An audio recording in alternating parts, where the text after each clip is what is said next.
యొక్క Rizta ఆకున్న common point దీంట్లోది. బండి stand వేసి ఆగున్నా కూడా హ్యాంగ్ అయిపోతుంది. హ్యాంగ్ అయిపోయి 37 స్పీడ్లో వెళ్ళిపోతుంది బండి.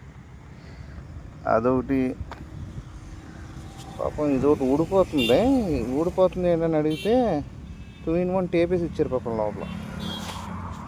అదొకటి ప్రాబ్లం. ఇది ఒకటి కదిలిపోతూ ఉంటే పాపం దీనికి కూడా సౌండ్ వచ్చేస్తుంది. తీసుకుని ఒక 20 days అవుతుంది. కదిలిపోతున్నా కూడా దీనికి కూడా 2-in-1 టేప్ వేసి ఇచ్చారు. పర్లేదు, తొందరగానే వేసి ఇచ్చారు. అదో ప్రాబ్లం.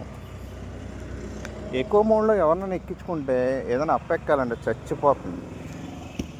మామూలుగా కాదు, గింజుకుండా ఉందన్నమాట. ఎవరైనా ఎక్కించుకుని వెళ్ళిన తర్వాత ఒక 5 kilometers వెళ్ళిన తర్వాత ప్రాబ్లం ఏంటంటే అసలు 30-35 స్పీడ్ మించి వెళ్తలే.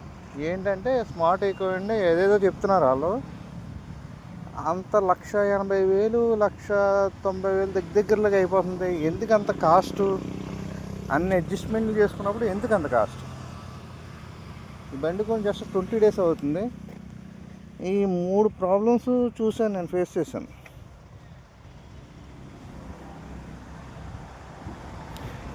1, 2, 3 ప్రాబ్లమ్స్ ఫేస్ చేశాను.